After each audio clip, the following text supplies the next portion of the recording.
LA에서 출발해 인천국제공항에 도착한 델타항공의 7년차 베테랑 승무원인 그녀는 처음으로 한국 노선에 도전했습니다. 한류의 인기로 LA 인천 노선의 수요가 급증하면서 마침내 그토록 기다리던 한국행 비행을 맡게 된 것이죠. 하지만 기쁨도 잠시, 117년 만에 기록적인 폭설로 인해 비행기는 결항되었고 그녀는 뜻하지 않게 서울에서 하룻밤을 보내게 됩니다. 처음에는 걱정이 앞섰지만 그 특별한 24시간은 그녀의 인생에서 가장 인상 깊은 추억이 되었다고 하는데요. 폭설 속에서도 멈추지 않는 도시, 서로를 배려하는 시민들의 모습, 그리고 첨단 기술과 인간미가 조화를 이루는 특별한 순간들. 과연 그녀는 서울에서 어떤 경험을 했을까요? 지금부터 그 이야기를 들어보시겠습니다. 구독과 좋아요 꾹 눌러주세요. 안녕하세요. 저는 델타항공의 수석 승무원 사라 파커입니다. 7년이라는 시간 동안 전 세계 수많은 하늘길을 날아다녔지만 이번처럼 특별한 경험은 처음이었어요. 최근 몇 년간 미국에서 K-팝과 한국 문화의 인기가 놀라울 정도로 높아졌습니다. LA에서 근무하다 보면 한국행 비행편을 기다리는 젊은이들의 들뜬 모습을 자주 봤죠. 특히 BTS나 블랙핑크의 공연이 있을 때면 비행기 티켓은 순식간에 매진되곤 했어요. 한국 화장품을 찾는 승객들도 늘었고 기내에서 한국 영화를 보는 승객들도 부쩍 많아졌습니다. 저는 주로 미주 노선과 유럽 노선을 담당했어요. LA 인천 노선은 제가 탐내던 인기 있는 노선 중 하나였죠. 하지만 아시아는 왠지 모르게 늘 망설여졌습니다. 언어의 장벽도 있었고 문화적 차이에 대한 부담감도 컸어요. 그러다 마침내 용기를 내어 LA 인천 노선에 지원했고 다행히 배정받을 수 있었습니다. LA에서 출발한 비행기는 12시간의 긴 여정 끝에 인천국제공항에 도착했어요. 24시간 체류 후 다시 LA로 돌아가는 일정이었죠. 이전에도 아시아의 여러 공항들에 대한 이야기는 들어왔지만 직접 보니 그 규모와 시설에 놀라지 않을 수 없었어요. 특히 모든 안내가 한국어뿐만 아니라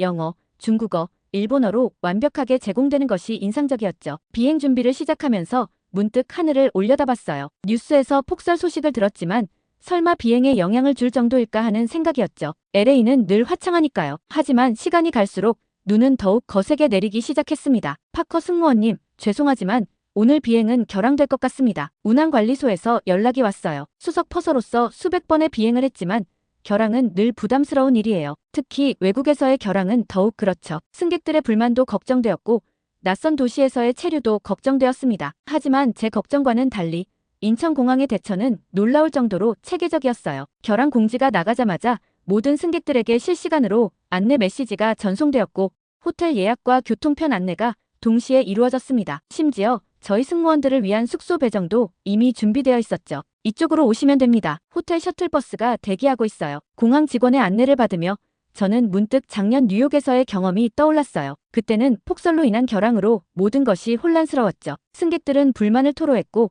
직원들은 제대로 된 안내조차 하지 못했습니다. 하지만 여기는 달랐어요. 셔틀버스를 기다리는 동안 저는 공항 로비의 대형 전광판을 보며 또 한 번 놀랐습니다. 실시간으로 업데이트되는 교통정보, 대체 교통편 안내, 심지어 숙소까지 가는 가장 빠른 경로까지 한눈에 볼 수 있었거든요. 승객들도 평소와는 다른 모습이었죠. 짜증을 내기는커녕 오히려 이해심 많은 표정으로 상황을 받아들이고 있었어요. 파커 씨, 이쪽 호텔로 가시면 됩니다. 내일 아침 비행 전까지 편하게 쉬세요. 인천공항의 직원이 건넨 안내문에는 호텔 정보뿐만 아니라 주변 편의시설과 비상연락처까지 꼼꼼하게 적혀 있었습니다. 7년간의 승무원 생활 동안 이렇게 체계적인 시스템은 처음 보는 것 같았어요. 평소 비행기가 연착되거나 결항될 때면 승무원들도 많이 힘들어하는데 이곳의 체계적인 시스템 덕분에 오히려 마음이 편안해졌습니다. 버스에 올라타며 창밖을 바라보니 눈은 여전히 쏟아지고 있었습니다. 하지만 이상하게도 불안하지 않았어요. 오히려 이 낯선 도시에서의 하룻밤이 기대되기까지 했죠. LA에서는 볼 수 없는 풍경이니까요. 그리고 이 기대는 곧 놀라움으로 바뀌게 될 거였습니다. 차창 밖으로 보이는 야경은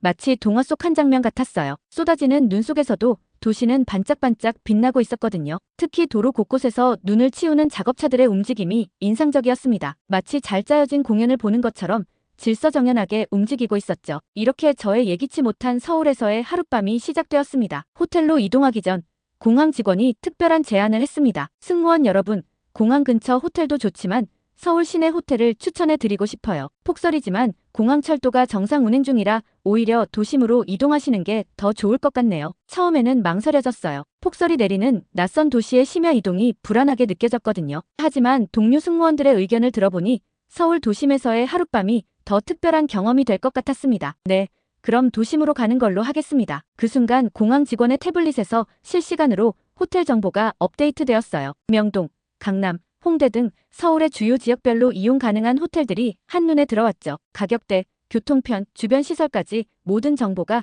체계적으로 정리되어 있었습니다. 명동의 이 호텔은 어떠세요? 지하철역과 가깝고 외국인 관광객들에게 인기가 많답니다. 우리는 명동 지역의 한 호텔로 결정했어요. 그리고 곧바로 호텔 예약 확인 메시지와 함께 상세한 교통 안내가 저희 휴대폰으로 전송되었습니다. 심지어 실시간 열차 도착 정보까지 포함되어 있었죠. 공항철도로 향하는 길은 이미 깨끗하게 제설되어 있었어요. 승무원 경력으로 전 세계 많은 공항을 경험했지만 이런 신속한 제설 작업은 처음 보는 것 같았습니다. 열차가 5분 후에 도착합니다. 폭설로 인해 평소보다 2분 정도 지연되고 있으니 참고해 주시기 바랍니다. 전광판의 안내 멘트가 한국어와 영어로 번갈아 나왔어요. 그리고 정확히 5분 후 열차가 도착했습니다. 차량 내부는 깨끗했고 난방도 적당했죠. LA의 대중교통과는 비교할 수 없을 정도였어요. 이게 정말 폭설 속 운행하는 열차가 맞나요? 동료 승무원의 말에 모두가 웃음을 터뜨렸습니다. 창밖으로는 눈보라가 휘몰아치는데 열차는 마치 날씨와 무관한 듯 부드럽게 달리고 있었거든요. 차창 밖으로 보이는 풍경이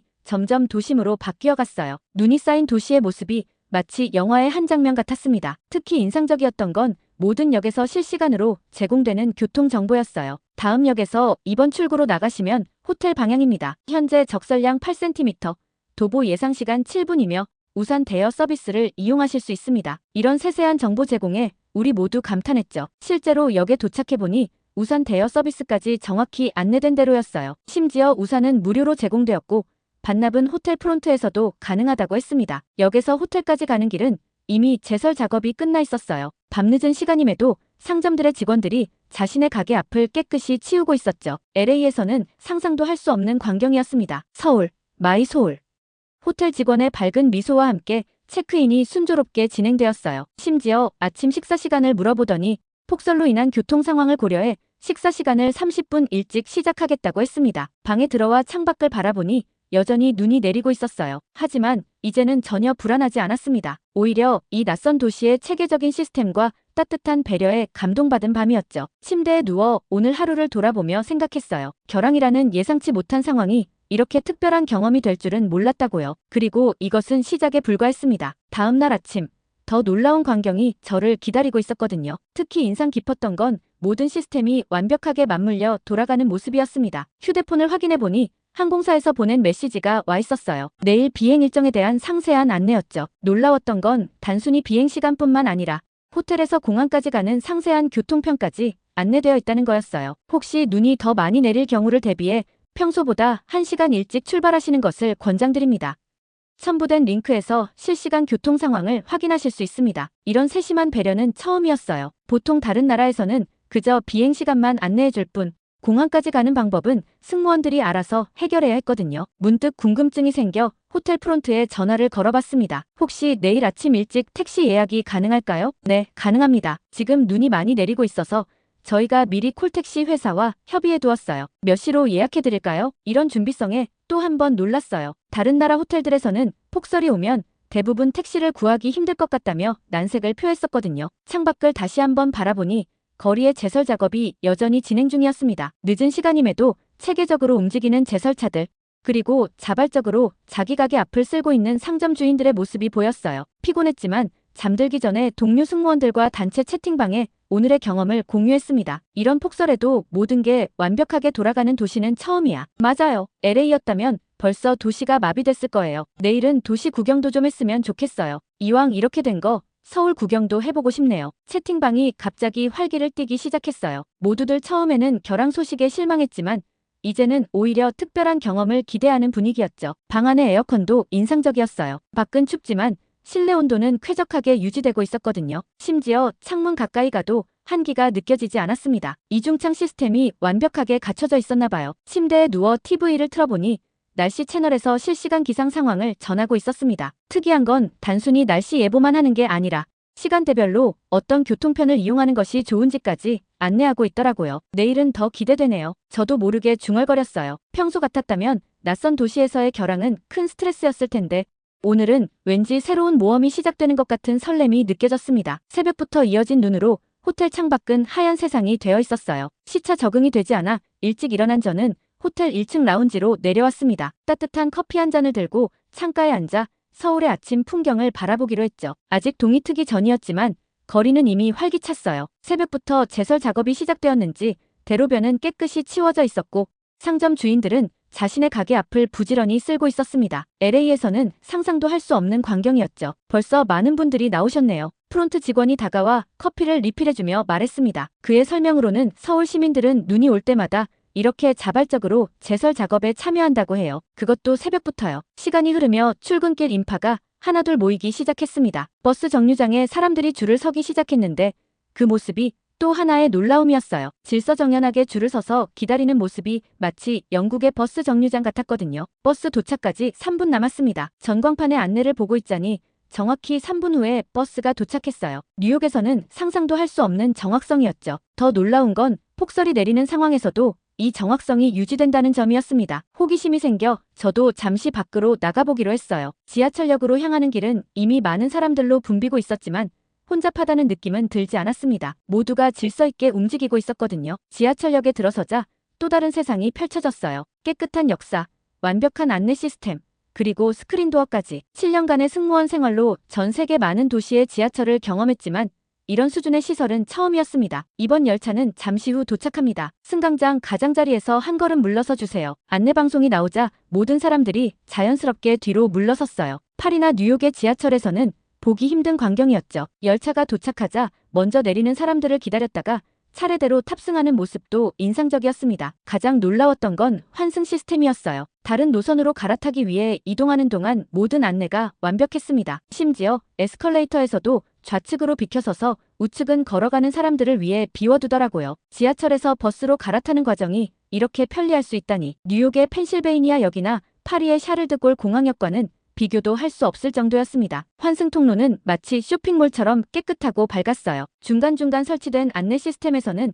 실시간으로 버스 도착 정보가 업데이트되고 있었고 심지어 버스의 혼잡도까지 표시되고 있었습니다. 지금 탑승하시면 좀 더 여유 있게 가실 수 있습니다. 전광판의 친절한 안내에 절로 미소가 지어졌어요. 런던의 지하철에서도 볼 수 없었던 세심한 배려였죠. 출근 시간이 무르익어가며 역사는 더욱 붐볐지만 혼잡하다는 느낌은 들지 않았습니다. 모두가 자신의 위치를 알고 질서 있게 움직이고 있었거든요. 특히 노약자나 임산부를 위한 배려가 자연스럽게 이루어지는 모습이 인상적이었어요. 우리 도시도 이랬으면 좋겠다. 저도 모르게 중얼거렸네요. 그동안 경험했던 어떤 도시와도 다른 모습이었거든요. 기술적인 발전도 놀랍지만 그것을 받아들이고 실천하는 시민들의 성숙한 모습은 더욱 감동적이었습니다. 이런 생각을 하며 다시 호텔로 돌아오는 길 문득 LA의 교통 체증이 떠올랐어요. 같은 폭설 상황이라면 아마 도시가 완전히 마비되었을 텐데 이곳은 마치 날씨와 상관없이 도시가 숨쉬고 있었습니다. 호텔로 돌아오는 길에 작은 카페에 들렀어요. 라떼 한 잔을 주문하고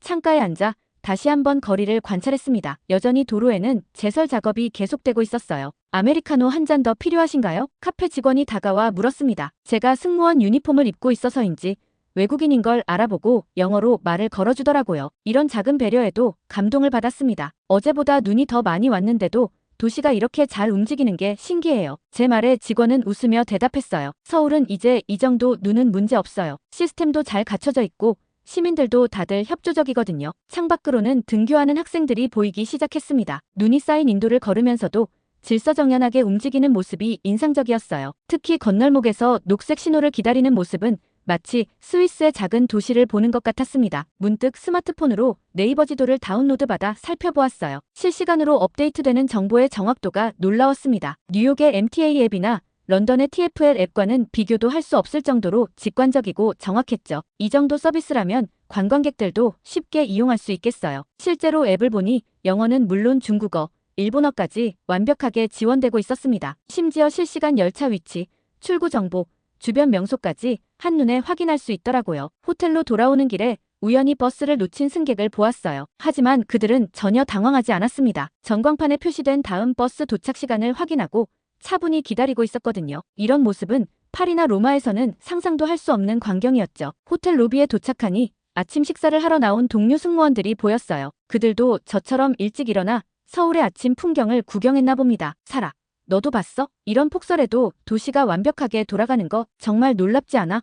LA였다면 지금쯤 도시가 완전히 마비됐을 텐데 우리는 아침 식사를 하며 각자의 경험을 공유했어요. 모두가 이구동성으로 서울의 시스템과 시민의식에 감탄했죠. 특히 대중교통의 정확성과 편리성은 우리 모두에게 큰 충격이었습니다. 다음에 또 한국 노선에 지원해야겠어. 나도. 이번엔 일부러 하루 더 머물다 가고 싶어. 동료들의 말에 저도 고개를 끄덕였어요. 이제는 알 것 같았습니다. 왜 많은 사람들이 한국의 시스템을 배우러 오는지, 그리고 왜 이 도시가 이토록 효율적으로 움직일 수 있는지를. 아침 식사를 마치고 호텔 주변을 산책하는데 여전히 바쁘게 움직이는 도시의 모습이 보였어요. 출근 시간이 지났음에도 여기저기서 제설 작업이 한창이었죠. 물론 모든 곳이 완벽하진 않았어요. 이면도로는 아직 눈이 쌓여 있었고 일부 가파른 골목길은 꽤 미끄러워 보였습니다. 폭설이 계속되는 상황에서 서울 교통이 어떻게 관리되는지 궁금해진 저는 호텔 프론트에서 서울 관광 정보를 살펴보다가 흥미로운 것을 발견했어요. 서울교통공사에서 매주 화요일과 목요일에 통합관제센터 견학 프로그램을 운영한다는 거였죠. 외국인도 신청 가능한가요? 프론트에 문의하자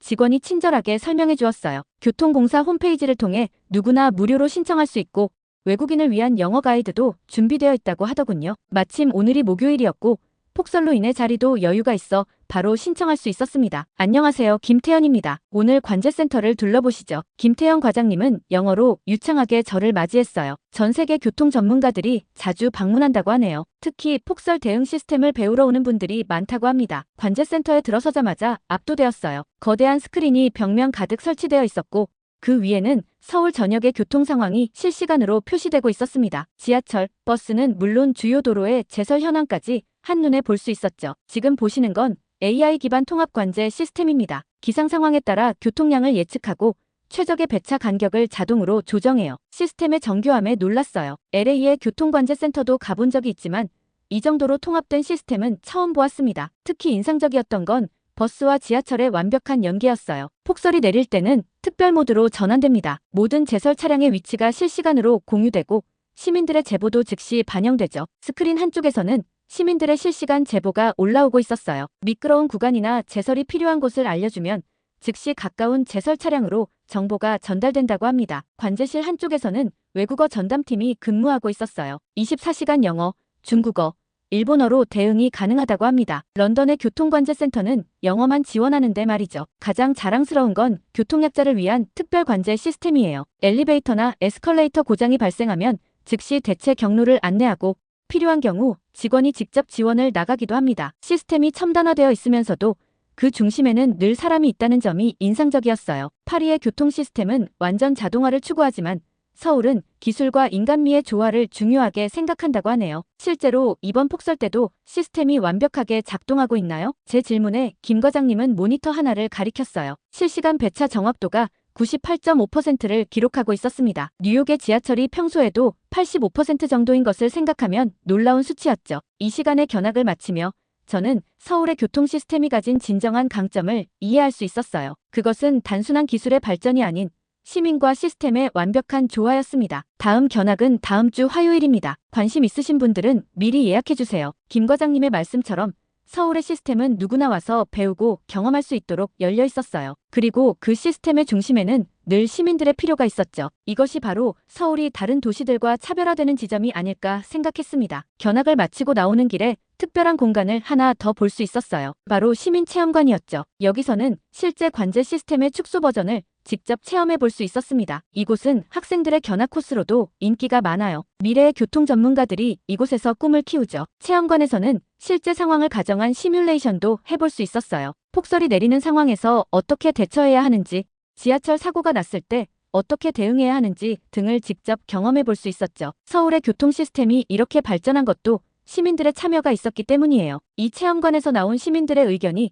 실제 시스템 개선에 반영되기도 합니다. 체험을 마치고 나오면서 로비에 있는 방문자 노트를 보았어요. 전 세계에서 온 방문객들의 소감이 적혀 있었는데 대부분이 서울의 시스템에 감탄을 표현하고 있었습니다. 파리 교통공사에서 왔는데 서울의 시스템은 정말 인상적입니다. 도쿄의 시스템도 훌륭하지만 서울의 통합관제는 배울 점이 많네요. 뉴욕의 교통체계도 이렇게 발전했으면 좋겠습니다. 방문자 노트를 읽으며 서울의 시스템이 얼마나 세계적인 수준인지 다시 한번 실감할 수 있었어요. 하지만 더 놀라운 건 이런 첨단 시스템을 시민들에게 적극적으로 공개하고 있다는 점이었습니다. 다른 나라에서는 보안 문제로 이런 시설을 공개하지 않는 경우가 많은데 여기는 왜 이렇게 개방적인가요? 제 질문에 김 과장님은 의미심장한 답을 해주셨어요. 시스템의 주인은 결국 시민들이니까요. 시민들이 이해하고 참여할 때 시스템도 더 발전할 수 있다고 믿습니다. 이 말이 제 마음에 깊이 와닿았어요. 서울의 교통 시스템이 성공적일 수 있었던 이유는 단순히 첨단 기술 때문만이 아니었던 거죠. 시민들의 참여와 이해,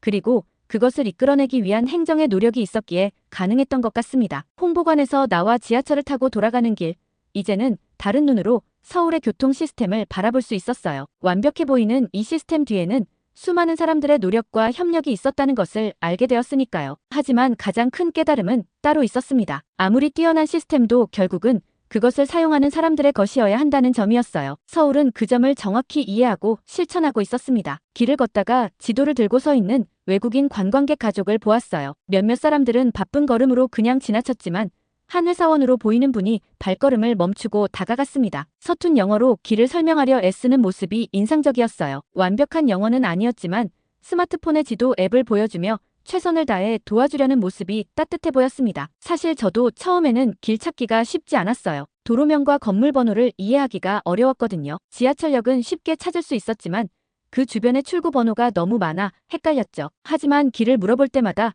누군가는 친절하게 도와주려 했습니다. 때로는 언어의 장벽 때문에 서로 답답해하면서도 최선을 다해 소통하려 노력하는 모습이 보기 좋았어요. 버스 정류장에서는 조금 다른 광경도 볼 수 있었어요. 대부분의 사람들이 질서 있게 줄을 서 있었지만 가끔 새치기를 하는 사람도 있었고 바쁜 출근길에는 서로 살짝 부딪히며 급하게 버스에 올라타는 모습도 보였습니다. 그래도 전반적으로는 질서가 잘 지켜지고 있었어요. 점심시간이 되자 거리는 더욱 북적거렸어요. 식당 가는 사람들로 가득 찼고 일부 인기 있는 곳은 긴 대기줄이 보였죠. 그런데도 대부분의 사람들이 차분히 기다리는 모습이 인상적이었습니다. 한 식당에 들어갔는데 메뉴를 고르기가 힘들었어요. 영어 메뉴가 있긴 했지만 음식에 대한 설명이 부족해서 망설여졌죠. 그때 옆 테이블의 손님이 도움을 줬습니다. 서툰 영어로 메뉴를 추천해주고 심지어 주문도 도와줬어요. 식사를 마치고 나오는데 눈이 더 세차게 내리기 시작했습니다. 그때 식당 주인이 우산을 건네주었어요. Take this. You can return it later. 비록 낡은 우산이었지만 그 배려가 참 고마웠습니다. 귀국하기 전 잠시 커피를 마시러 들른 카페에서 특별한 장면을 목격했어요. 한 카페 주인이 제설 작업을 하는 이웃가게 직원들에게 따뜻한 음료를 건넸는데 그게 SNS 영상처럼 완벽하게 아름다운 장면은 아니었어요. 그저 추우니까 이거라도 마시라며 건네는 소박한 친절이었죠. 물론 서울이 완벽한 도시는 아니에요. 때로는 너무 빠른 걸음으로 스쳐 지나가는 사람들도 있고 바쁜 일상에 지친 표정의 시민들도 보입니다. 하지만 그 속에서도 서로를 배려하는 작은 친절들이 있었고 그것이 도시를 따뜻하게 만들고 있었어요. 전 세계 많은 공항 도시들이 편리함과 효율성을 추구하지만 서울은 그것을 넘어 소소한 인간미까지 갖추고 있었습니다. 완벽하진 않지만 오히려 그래서 더 진정성 있게 느껴졌어요. 오후가 되자 눈은 잠시 그쳤지만 거리는 여전히 미끄러웠어요. 연세 있어 보이는 할머니께서 조심스럽게 걸음을 옮기시는 모습이 보였는데 주변 사람들의 반응이 인상적이었습니다. 어떤 이는 팔을 내어주어 부축했고 또 어떤 이는 천천히 걸음을 맞추며 함께 가더군요. 지하철역으로 향하는 길에는 약간의 불편함도 있었어요. 에스컬레이터가 공사 중이라 많은 사람들이 계단을 이용해야 했죠. 일부 사람들은 짜증을 내기도 했지만 대부분은 그저 현실로 받아들이는 듯 했습니다. 특히 무거운 캐리어를 든 승객을 몇몇 청년들이 자발적으로 도와주는 모습이 보기 좋았어요. 역사 안에서는 작은 실랑이도 목격했습니다. 노약자석에 앉아있던 학생과 노인분 사이에 약간의 언쟁이 있었어요. 하지만 곧 주변 승객들의 중재로 해결되었고 학생은 자리를 양보했죠. 완벽한 시민의식은 아닐지 모르지만 결국 서로를 이해하려 노력하는 모습이 보였습니다. 편의점에 들러 물을 사는데 계산대 앞에서 외국인 관광객이 카드 결제에 어려움을 겪고 있었어요. 바쁜 시간대라 뒤에 서 있던 손님들이 약간 불편한 기색을 보였지만 그래도 참을성 있게 기다려주었죠. 직원은 서툰 영어로 최선을 다해 설명하려 애썼고요. 이런 모습들을 보면서 생각했어요. 서울은 완벽한 도시가 아니라 완벽해지려고 노력하는 도시구나. 시민들도 항상 친절하고 배려심 넘치는 건 아니지만 그래도 서로를 이해하려 노력하는 마음이 느껴졌습니다. 특히 인상 깊었던 건 지하철역 근처 작은 분식집의 풍경이었어요. 눈이 많이 왔다고 음식값을 조금 올린 곳들도 있었지만 이곳은 오히려 눈 오는 날 특별 서비스라며 떡볶이를 주문하면 어묵 하나를 더 주더라고요. 비록 작은 서비스였지만 그 속에 담긴 따뜻한 마음이 느껴졌습니다. 서울은 분명 현대적이고 빠른 도시예요. 때로는 그 속도를 따라가기 버거울 때도 있을 것 같았어요. 하지만 그 바쁜 일상 속에서도 서로를 배려하는 작은 마음들이 모여 도시를 조금 더 따뜻하게 만들고 있었습니다. 이제 곧 LA로 돌아가야 하는데 문득 아쉬움이 밀려왔어요. 24시간의 짧은 체류였지만 폭설이라는 특별한 상황 덕분에 오히려 서울의 진짜 모습을 볼 수 있었던 것 같아요. 공항으로 가는 차 안에서 저는 지난 24시간을 돌아보았습니다. 처음 결항 소식을 들었을 때의 당혹감, 낯선 도시에서의 불안감은 어느새 감동과 존경으로 바뀌어 있었어요. 이곳에서 본 것은 단순한 도시의 시스템이 아니었습니다. 첨단 기술과 따뜻한 인간미가 완벽한 균형을 이루며 공존하는 모습이었어요. 새벽부터 눈을 치우는 시민들, 서로를 배려하는 작은 친절들, 그리고 그 모든 것을 뒷받침하는 체계적인 시스템까지. 특히 인상 깊었던 건 시민들의 성숙한 시민의식이었어요. 아무리 좋은 시스템도 그것을 사용하는 사람들의 협조 없이는 제대로 작동할 수 없을 텐데 서울 시민들은 그 점을 정확히 이해하고 있는 듯 했습니다. 공항에 도착해서 동료 승무원들을 만났어요. 모두들 서울에서의 하룻밤이 특별했다고 입을 모았습니다. 한 동료는 이미 다음 한국 노선에 지원했다고 하더군요. 나도 그럴 생각이야. 이번엔 며칠 더 머물면서 제대로 보고 싶어. 체크인을 하면서 문득 생각했어요. 7년간의 승무원 생활 동안 수많은 도시를 방문했지만 이렇게 깊은 인상을 받은 적은 처음이라는 걸. 그리고 그건 화려한 관광지나 호화로운 시설 때문이 아니라 평범한 일상 속에서 만난 작은 감동들 때문이었죠. 비행기에 오르면서 창밖을 바라보니 눈은 여전히 내리고 있었어요. 시민들의 성숙한 시민의식과 첨단 시스템이 만나 만들어낸 이 도시의 저력을, 그리고 그 속에 숨겨진 따뜻한 정을. LA로 돌아가면 많은 이들이 물어볼 거예요. 한국은 어땠냐고. 그러면 이렇게 답할 생각입니다. 서울은 첨단 기술과 인간미가 공존하는 도시야. 완벽한 시스템 속에 따뜻한 정이 살아있는 곳이지. 그리고 그곳에서 나는 도시의 진정한 의미를 배웠어. 이제 비행기가 이륙을 준비합니다. 오늘의 사연은 여기까지인데요. 델타항공 승무원 사라 파커 씨의 감동적인 사연 감사하며 앞으로도 응원하겠습니다. 구독과 좋아요 감사드리며 다음 영상으로 찾아뵙겠습니다. 서울 시내의 한 호텔 객실에서 금발의 외국인 여성이 이불 속에 숨어 있습니다. 매일 저녁 이맘때면 그녀는 피부 트러블을 숨기기 위해 이불 속에 숨어 자는 척을 하곤 했죠. 하지만 오늘따라 룸메이트인 한국계 승무원의 행동이 수상했어요. 늦은 밤에 몰래 밖으로 나가는 모습을 본 그녀는 이게 뭔가 수상한 일과 연관되어 있을 거라 확신했답니다. 혹시 이 완벽해 보이는 한국 여성에게 무슨 비밀이라도 있는 걸까요? 돈 많은 집 딸이라더니 실은 회사의 기밀을 빼내가는 건 아닐까요? 그녀는 조심스럽게 창문 쪽으로 향합니다. 룸메이트가 향한 곳을 사진으로 남기려 했죠. 하지만 그때는 몰랐어요. 이 오해가 오히려 그녀의 인생을 바꿔놓게 될 거라는 걸요. 구독과 좋아요 꾹 눌러주세요. 안녕하세요. 저는 델타항공 승무원 에밀리 브라운입니다. 올해로 승무원 경력 10년 차에 접어들었죠. 처음 승무원이 되기로 결심했을 때 저는 19살의 순수한 꿈을 가진 소녀였답니다. 비행기를 탈 때마다 우아하고 아름다운 승무원들을 보며 나도 저렇게 될 거야 라고 다짐했었죠. 대학 진학도 서둘러 했고 졸업하자마자 델타항공에 지원해 남들보다 빠르게 꿈을 이룰 수 있었어요. 지난 10년간 저는 정말 많은 국가들을 다녀봤습니다. 영국의 고풍스러운 거리, 프랑스의 낭만적인 카페, 두바이의 화려한 마천루까지. 하지만 유독 한국행 비행만큼은 피해왔어요. 솔직히 말하면 아시아 국가들에 대한 편견이 있었거든요. 중국, 일본, 태국은 관광지로서의 매력이 있었지만 한국은 제게 그저 뉴스에서나 보던 먼 나라였을 뿐이었답니다. 저는 항상 제 외모에 자부심이 있었어요. 금발 머리와 파란 눈을 가진 전형적인 미국 미인이라고 자부했죠. 승무원 선발 과정에서도 외모 점수를 높게 받았고 처음 몇 년간은 정말 행복했습니다. 하지만 5년 차쯤 되었을 때부터 심각한 피부 문제가 시작됐어요. 잦은 비행과 시차, 불규칙한 생활이 원인이었겠죠. 처음에는 미국의 유명한 피부과를 찾아다녔어요. 비싼 화장품과 치료를 받았지만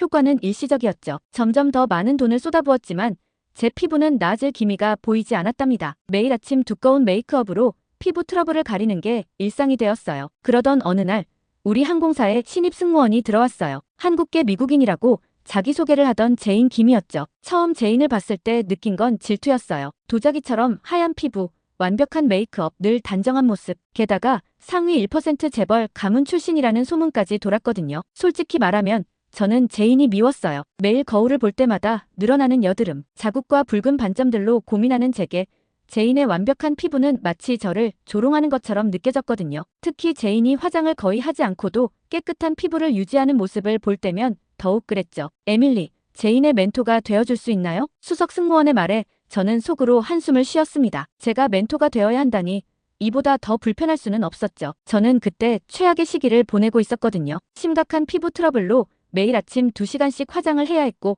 비행 후에는 동료들 눈을 피해 서둘러 방으로 돌아가 이불 속에 숨어야 했어요. 물론이죠. 기꺼이 맡아볼게요. 겉으로는 미소를 지었지만 속으로는 불만이 가득했답니다. 왜 하필 저여야 하는지, 왜 하필 이 시기여야 하는지. 게다가 제인은 자신의 한국 이름을 고집하며 수진이라고 불러달라고 했어요. 미국 회사에서 일하면서 굳이 한국식 이름을 고집하는 게 이해되지 않았죠. 제인은 완벽해 보였지만 의외로 실수가 많았어요. 영어 발음이 어색했고 서비스 절차도 자주 헷갈려 했죠. 그럴 때마다 저는 속으로 생각했어요. 역시 돈 많은 집 딸이라 노력도 안 하고 들어온 거구나. 다른 동료들도 비슷한 생각을 했던 것 같아요. 미국 승무원들로만 구성된 우리 팀에서 제인은 늘 이질적인 존재처럼 보였거든요. 하지만 제 편견이 깨지는 데는 그리 오래 걸리지 않았답니다. 어느 날 밤 제가 이불 속에 숨어 있을 때였어요. 제인이 조용히 다가와 말을 걸었죠. 에밀리 언니, 제가 많이 부족한 거 알아요. 열심히 배우고 싶은데 도와주실 수 있나요? 그 진심 어린 눈빛에 잠시 마음이 흔들렸지만 저는 여전히 경계를 늦추지 않았어요. 하지만 그때는 몰랐죠. 이 만남이 제 인생을 완전히 바꿔놓게 될 거라는 걸요. 그리고 얼마 후 제 인생에서 가장 큰 전환점이 될 순간이 찾아왔습니다. 처음으로 맡게 된 서울행 비행. 저는 그때까지만 해도 이 비행이 제 삶을 이렇게나 크게 뒤흔들어 놓을 줄은 상상도 못했답니다. 솔직히 말하면 저는 그 비행을 피하고 싶었어요. 아시아 노선은 비행 시간이 길어서 피부에 더 안 좋을 것 같았고 한국이라는 나라에 대한 막연한 거부감도 있었거든요. 하지만 회사의 방침상 어쩔 수 없이 받아들여야 했죠. 지금 돌이켜보면 그건 마치 운명 같았어요. 피부 트러블로 자신감을 완전히 잃은 저 한국계라는 이유로 편견의 눈길을 보냈던 제인, 그리고 우리가 함께하게 된 서울행 비행. 이 모든 게 우연이 아니었던 것 같아요. 인천공항에 도착했을 때 저는 이미 지쳐 있었어요. 14시간의 긴 비행으로 피곤했고 평소보다 더 심해진 피부 트러블 때문에 짜증이 났죠. 에밀리, 저기 봐요. 우리나라 공항이에요. 제인이 창밖을 가리키며 들뜬 목소리로 말했죠. 저는 속으로 한숨을 쉬었어요. 우리나라라니. 그녀는 미국인이잖아요. 하지만 그런 생각도 잠시 눈앞에 펼쳐진 광경에 말문이 막혔답니다. 창밖으로 보이는 인천국제공항은 제가 상상했던 것과는 완전히 달랐어요. 미래적인 디자인의 건물, 완벽하게 정돈된 활주로, 그리고 마치 예술작품 같은 공항 외관까지. 저는 그동안 JFK, 히드로, 샤를드골, 공항 등 세계의 유수한 공항들을 수없이 드나들었지만 이런 공항은 처음이었죠. 놀라웠죠? 인천공항은 세계 최고의 공항으로 여러 번 선정됐어요. 제인의 말에 저는 그저 고개를 끄덕일 수밖에 없었어요. 입국장으로 들어서자 더 큰 충격이 기다리고 있었답니다. 완전히 자동화된 입국 심사대, 깨끗하고 효율적인 수함을 찾는 곳, 그리고 무엇보다 친절한 공항 직원들, 모든 것이 완벽하게 체계화되어 있었어요. 특히 인상 깊었던 건 공항 곳곳에 설치된 최첨단 시설들이었어요. 로봇 안내원이 돌아다니고 자동 체온 측정기가 설치되어 있고 심지어 면세점에서는 증강현실로 화장품을 테스트해 볼 수도 있더라고요. 공항에서 시내까지는 어떻게 가나요? 제가 물었을 때 제인은 활짝 웃으며 대답했죠. 공항 철도를 타면 돼요. 정시 운행은 기본이고 엄청 깨끗하답니다. 솔직히 그때는 반신반의했어요. 제가 알던 지하철은 뉴욕의 그것이었거든요. 지저분하고 범죄의 위험이 있고 늘 지연되는. 하지만 제 편견은 또 한 번 깨지고 말았답니다. 공항 철도에 탑승했을 때 저는 마치 미래로 온 것 같은 기분이었어요. 반짝반짝 빛나는 차량 내부, 정확한 시간에 맞춰 움직이는 열차. 그리고 무엇보다 믿을 수 없을 만큼 깨끗한 환경이 놀라웠죠. 객차 안에는 와이파이가 완벽하게 터졌고 디지털 안내 시스템은 영어는 물론 여러 나라 언어로 서비스를 제공하고 있었어요. 서울에 이런 게 있다니 믿기지 않네요. 제 말에 제인이 자부심 가득한 목소리로 대답했어요. 이제 시작이에요. 서울의 진짜 모습은 지금부터예요. 그녀의 말대로였어요. 열차가 서울 시내로 들어설수록 제 눈앞에는 믿을 수 없는 광경이 펼쳐졌답니다. 마천루들이 하늘을 찌를 듯 솟아있고 거리마다 화려한 네온 사인이 빛나고 있었죠. 뉴욕이나 런던과는 또 다른 미래지향적인 도시의 모습이었어요. 호텔에 도착해서도 놀라움은 계속됐습니다. 체크인을 하는 동안 직원들의 세련된 서비스에 감탄했고 엘리베이터에서 마주친 현지인들의 세련된 패션에도 놀랐어요. 특히 그들의 피부, 모두가 마치 제인처럼 완벽한 피부를 가지고 있는 것 같았죠. 제가 묵은 호텔방에는 최신식 스마트 시스템이 설치되어 있었어요. 스마트폰으로 조명과 온도를 조절할 수 있었고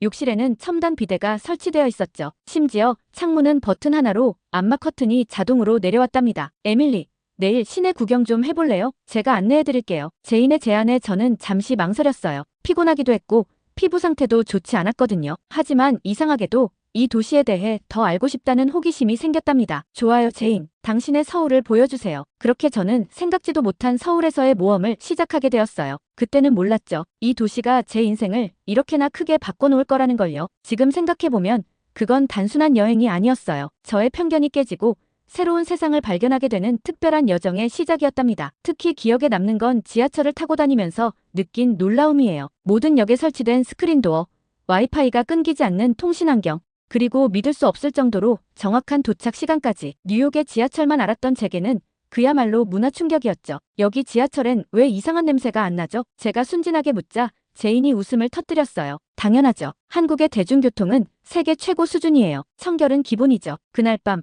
호텔 침대에 누워 창밖의 서울 야경을 바라보며 저는 생각했어요. 제가 얼마나 편협한 시각으로 세상을 바라보고 있었는지, 그리고 이 도시가 앞으로 저에게 어떤 새로운 경험을 선사해 줄지에 대해서요. 그리고 무엇보다 처음으로 제인이 한국에 대해 자부심을 가지는 이유를 조금이나마 이해할 수 있었답니다. 편견에 사로잡혀 있던 제게 서울은 마치 신선한 충격과도 같았어요. 다음 날 아침 호텔 조식을 먹으며 제인이 제 얼굴을 유심히 살펴보더니 조심스럽게 말을 꺼냈어요. 에밀리, 혹시 피부 때문에 많이 고민하시는 것 같은데 제가 좋은 곳을 추천해 드릴까요? 순간 마음이 불편했어요. 제 콤플렉스를 지적받는 것 같아서요. 하지만 제인의 눈빛에는 진심 어린 걱정이 담겨 있었죠. 사실 미국에서 이미 많은 치료를 받아봤어요. 수만 달러를 쓰기도 했죠. 하지만 효과는. 제 말을 자르며 제인이 활짝 웃었어요. 그럼 더더욱 한국의 피부과를 추천하고 싶어요. 제가 다니는 병원인데 의료기술이 정말 뛰어나고 가격도 미국의 10분의 1도 안 될 거예요. 처음에는 믿기지 않았어요. 어떻게 그렇게 저렴한 가격에 치료가 가능하냐고 물었죠. 제인은 한국의 의료보험 시스템과 발달된 의료기술에 대해 설명해 주었어요. 특히 피부과와 성형외과 분야는 세계 최고 수준이라고 했죠. 한번 상담이라도 받아보는 건 어떠세요? 영어로 진료도 가능해요. 망설이다가 결국 제인을 따라 강남의 한 피부과를 방문했어요. 첫인상부터 달랐답니다. 마치 고급 스파에 온 것 같은 인테리어, 최첨단 의료 장비들, 그리고 무엇보다 의사와 직원들의 전문적인 태도가 인상적이었어요. 진료실에 들어서자마자 놀라움의 연속이었어요. 3D 스캐너로 제 피부 상태를 정밀하게 분석하고 AI 시스템으로 향후 치료 계획까지 시뮬레이션 해주었죠. 이런 첨단 장비들은 미국에서도 본 적이 없었답니다. 이런 흉터와 염증은 레이저 치료와 특수 관리를 병행하면 3개월 안에 상당한 호전을 기대할 수 있습니다. 의사의 자신감 있는 설명에 처음으로 희망이 보였어요. 더구나 치료 비용을 듣고 깜짝 놀랐죠. 미국에서 받았던 치료의 10분의 1도 안 되는 금액이었거든요. 이게 정말 가능한가요? 제 의심 어린 질문에 의사가 미소를 지으며 태블릿을 보여줬어요. 비슷한 증상을 가진 환자들의 치료 전후 사진이었죠. 그 변화는 믿기 힘들 정도로 놀라웠답니다. 그날 저는 첫 치료를 받았어요. 정밀한 레이저 시술과 함께 맞춤형 관리를 받았는데 생각보다 전혀 아프지 않았어요. 의사는 제게 한국의 스킨케어 제품들도 추천해 주었답니다. 미국 제품들이 더 비싸고 좋지 않나요? 제 질문에 제인이 웃으며 말했어요. 가격이 비싸다고 무조건 좋은 건 아니에요. 한국의 화장품은 품질도 뛰어나고 가격도 합리적이에요. 게다가 최신 트렌드와 기술을 빠르게 반영하죠. 그날 저녁 제인은 절 한국 화장품 가게로 데려갔어요. 처음 보는 제품들이 가득했죠. 진정 성분이 들어간 토너, 히알루론산 세럼, 시카 크림, 제품 하나하나에 담긴 기술력과 연구에 감탄했어요. 매장에는 피부 측정기가 있어서 제품을 추천받기 전에 정확한 피부 상태를 체크할 수 있었어요. 수분, 탄력, 민감도 등 다양한 지표를 바탕으로 맞춤형 제품을 추천받았죠. 이런 과학적인 접근 방식이 정말 인상적이었답니다. 특히 놀라웠던 건 테스터존이었어요. 모든 제품을 직접 발라보고 체험할 수 있었죠. 매장 직원들은 제 피부 상태를 꼼꼼히 체크하고 맞춤형 제품을 추천해 주었어요. 이런 서비스를 무료로 받을 수 있다니 믿기지 않네요. 일주일이 지났을 때 저는 작은 변화를 느끼기 시작했어요. 피부의 붉은기가 조금씩 가라앉고 새로운 여드름도 덜 생기더라고요. 2주차에는 동료 승무원들도 변화를 알아챘답니다. 에밀리, 피부가 많이 좋아진 것 같아요. 한 달이 지났을 때는 더 놀라운 변화가 있었어요. 거울을 볼 때마다 달라진 제 모습에 깜짝 놀랐죠. 두꺼운 메이크업 없이도 자신감을 가질 수 있게 되었어요. 이제 알겠어요, 제인. 왜 당신이 그토록 한국의 의료기술을 자랑스러워하는지. 그렇게 3개월이 지났을 때 제 피부는 완전히 달라져 있었어요. 흉터는 희미해졌고 염증은 거의 사라졌죠. 무엇보다 중요한 건 제가 다시 자신감을 찾았다는 거예요. 이제는 매일 아침 한국 스킨케어 루틴으로 하루를 시작해요. 피부과도 정기적으로 다니고 있죠. 미국에서 수년간 해결하지 못했던 문제가 한국에서 단 3개월 만에 해결되다니. 정말 믿기지 않는 일이었어요. 이런 경험을 통해 저는 한국의 의료기술이 왜 세계적으로 인정받는지 직접 체험할 수 있었답니다. 그리고 이건 제가 한국에서 발견하게 될 수많은 놀라운 것들의 시작에 불과했어요. 치료를 받은 후 저녁이 되었을 때 제인이 제안했어요. 배고프시죠? 한국의 야식 문화를 경험해 보시는 건 어떠세요? 밤 10시가 넘은 시간이라 망설였지만 제인은 웃으며 말했죠.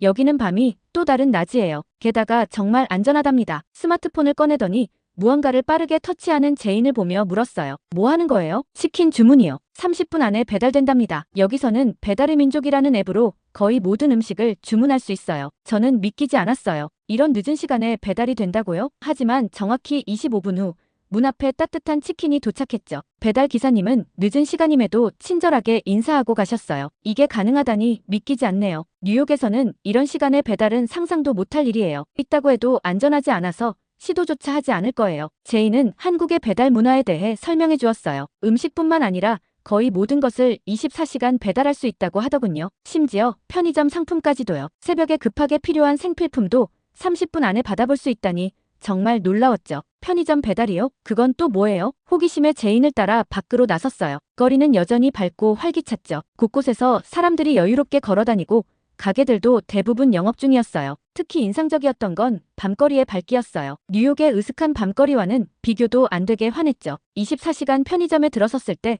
또 한 번 놀랐답니다. 미국의 편의점과는 차원이 달랐어요. 신선한 도시락과 샌드위치는 물론 간단한 생필품까지 모든 게 구비되어 있었죠. 심지어 택배 수령과 각종 행정 서비스까지 가능하다고 하더라고요. 여기서는 편의점이 정말 편리한 곳이네요. 심지어 음식의 퀄리티가 이렇게 좋다니 놀라워요. 우리는 편의점에서 라면을 사서 그 자리에서 먹기로 했어요. 편의점 한쪽에 마련된 작은 취식 공간이 있더군요. 뜨거운 물을 무료로 제공하고 젓가락과 각종 조미료까지 완벽하게 구비되어 있었죠. 심지어 전자레인지 사용도 무료였어요. 혹시 늦은 밤에 위험하지 않나요? 제가 걱정스레 묻자 제인이 고개를 저었어요. 서울은 세계에서 가장 안전한 도시 중 하나예요. CCTV도 많고 긴급 상황 발생 시 경찰의 대응도 빨라요. 여기 지하철역마다 있는 긴급신고 버튼도 보셨죠? 실제로 거리를 걸으며 느낀 건 안전함이었어요. 여성들이 늦은 밤에도 혼자 걸어다니고 술에 취해 시끄럽게 구는 사람도 거의 없었죠. 경찰 순찰차도 자주 보였고 거리마다 설치된 비상벨도 눈에 띄었어요. 다음 날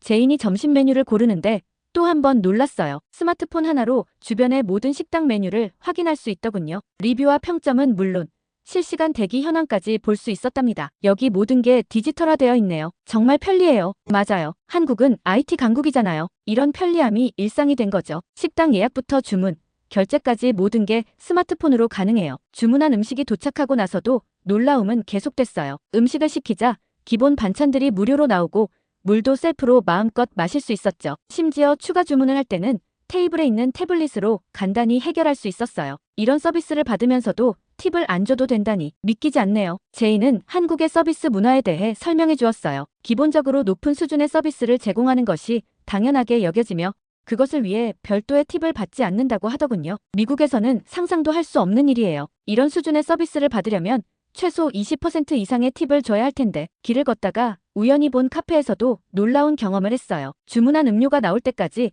무료로 제공되는 와이파이를 이용할 수 있었고 심지어 휴대폰 충전기도 빌릴 수 있었죠. 한국의 서비스 문화는 정말 대단해요. 고객을 진심으로 배려하는 것 같아요. 그날 밤 호텔로 돌아오는 길에 저는 생각했어요. 이렇게 편리하고 안전한 도시가 있다니. 그동안 제가 얼마나 좁은 시야로 세상을 바라보고 있었는지 새삼 깨닫게 되었답니다. 더욱 놀라운 건 이런 모든 편의시설과 서비스가 합리적인 가격으로 제공된다는 거였어요. 한국은 제가 알던 것보다 훨씬 더 발전된 나라였고 이제야 그걸 직접 경험하고 있었던 거죠. 어느 날 저녁 제인이 자신의 사촌동생이 다니는 학원에 들러야 한다며 저를 데려갔어요. 밤 10시가 다 되어가는 시간이었는데 학원가는 여전히 불이 환하게 켜져 있었죠. 이 시간에도 공부를 한다고요? 놀란 제 질문에 제인이 웃으며 답했어요. 한국의 교육열은 세계 최고 수준이에요. 제 동생은 의대를 목표로 하고 있거든요. 대부분의 학생들이 이렇게 늦게까지 공부해요. 학원 안으로 들어가 보니 정말 많은 학생들이 진지하게 공부하고 있었어요. 놀라운 건 수업 방식이었죠. 각 책상에는 태블릿이 설치되어 있었고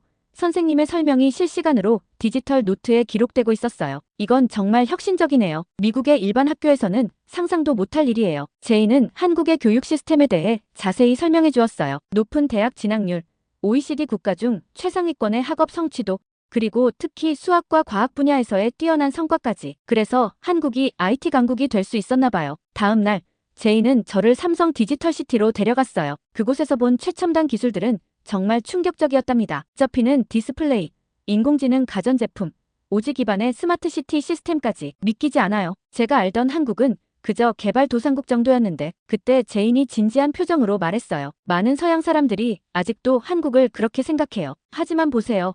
이제 한국은 많은 분야에서 세계를 선도하고 있어요. 주말에는 경복궁을 방문했어요. 현대적인 고층 빌딩 사이에 위치한 고궁의 모습이 인상적이었죠. 전통 한복을 입은 사람들과 최신 스마트폰을 든 관광객들이 공존하는 모습도 특별했고요. 이런 게 바로 한국의 매력이에요. 제인이 말했어요. 전통과 현대가 조화롭게 어우러지는 곳이죠. 첨단 기술로 편리한 생활을 누리면서도 전통 문화의 가치를 소중히 여기는 거예요. 그날 저녁 한복을 입고 고궁을 거닐며 찍은 사진을 SNS에 올렸더니 미국 친구들이 놀란 반응을 보였어요. 정말 한국이야? 마치 다른 세상 같아. 맞아요.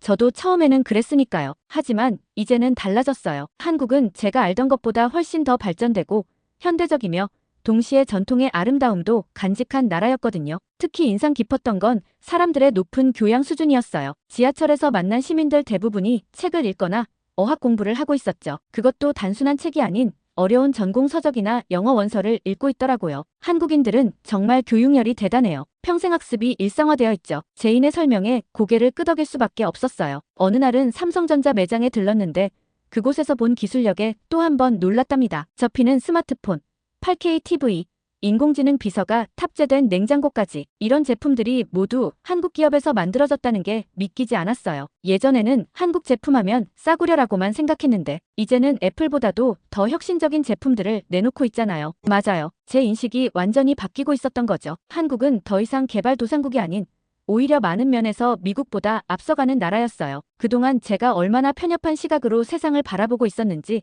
부끄러워졌답니다. 한국의 IT 기술은 일상 곳곳에 스며들어 있었어요. 버스 정류장의 스마트 디스플레이, 식당의 키오스크 주문 시스템, 완벽한 교통카드 시스템까지. 이런 것들이 모두 자연스럽게 일상에 녹아있다는 게 정말 놀라웠죠. 미국도 실리콘밸리가 있지만 이렇게 일상생활에 기술이 녹아든 건 처음 봐요. 이제는 제가 오히려 한국의 발전상을 다른 사람들에게 자랑하고 싶어졌어요. 그동안 가지고 있던 편견들이 하나둘 깨지면서 새로운 시각으로 세상을 보게 된 것 같았답니다. 특히 한국의 교육열과 IT 기술력을 직접 목격하면서 왜 이 나라가 이렇게 빠르게 발전할 수 있었는지 이해하게 되었어요. 그리고 이런 발전 속에서도 전통 문화를 잘 보존하고 있다는 점이 정말 인상적이었죠. 벌써 세 번째 한국 방문이에요. 처음엔 피부 치료 때문에, 두 번째는 휴가 차왔었는데 이번엔 제가 직접 요청해서 서울 노선을 받았답니다. 에밀리, 이번엔 제가 특별한 걸 보여드릴게요. 제인이 저를 강남의 한 카페로 데려갔어요. K-팝 아이돌 그룹의 팝업 카페였죠. 사실 첫 방문 때는 이런 문화에 전혀 관심이 없었는데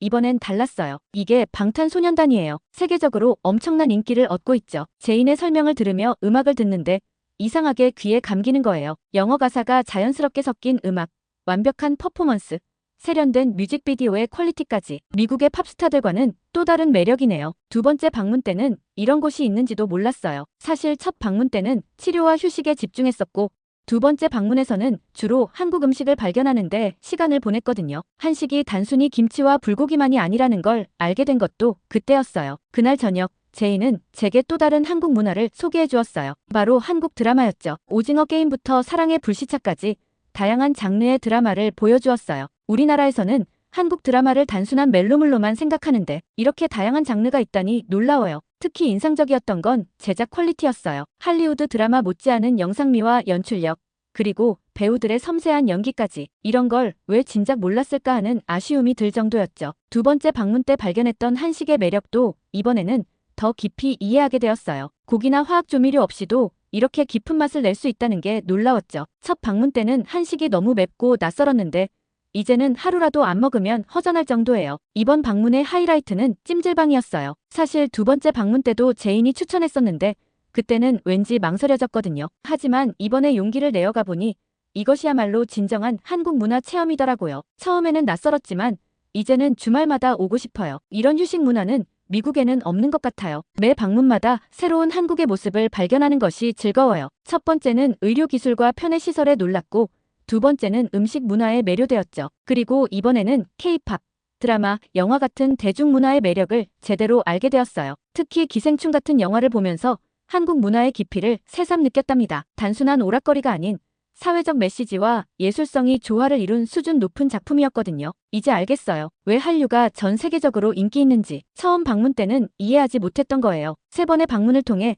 제가 알던 한국은 완전히 달라졌어요. 처음엔 그저 피부 치료를 받으러 왔다가 이제는 이 나라의 문화와 예술을 진정으로 사랑하게 되었죠. 이제는 매일 밤 한국 드라마를 보고 K-팝을 들으며 잠들어요. 한국을 떠나 있을 때도 늘 한국 음식이 생각나고 다음 방문이 기다려져요. 제가 이렇게 한국 문화의 팬이 될 줄은 정말 몰랐답니다. 매 방문마다 새로운 것을 발견하는 재미가 있어요. 다음 방문 때는 또 어떤 놀라운 경험을 하게 될지 기대가 됩니다. 한국은 정말 끝없이 발견할 것이 많은 나라인 것 같아요. 그리고 이런 제 변화를 보며 제인도 기뻐해요. 처음엔 서로 어색하고 불편했던 관계였는데 이제는 서로의 문화를 이해하고 존중하는 진정한 친구가 되었으니까요. 다음 방문 때는 한국어도 배워볼 생각이에요. 이제는 한국 문화를 더 깊이 이해하고 싶어졌거든요. 승무원 스케줄 변경 신청서를 제출하시는 건가요? 수석 승무원이 의아한 표정으로 물었어요. 네, 서울 노선으로 고정해 주셨으면 해요. 에밀리, 당신이 예전에 그렇게 꺼리던 노선 아닌가요? 맞아요. 불과 6개월 전만 해도 저는 한국행 비행을 피하기 바빴죠. 하지만 이제는 달라요. 오히려 서울에 가지 못하는 날들이 더 아쉬울 정도랍니다. 사람이 참 많이 변했네요. 수석 승무원의 말에 저는 미소를 지었어요. 네, 저도 그래요. 제가 이렇게 변할 줄은 몰랐거든요. 이제 저는 비행이 없는 날이면 한국어 학원에 다녀요. 처음에는 한글을 배우는 것부터가 쉽지 않았지만 이상하게 재미있더라고요. 특히 한글이 과학적인 원리로 만들어졌다는 걸 알고 나서는 더욱 흥미가 생겼죠. 안녕하세요.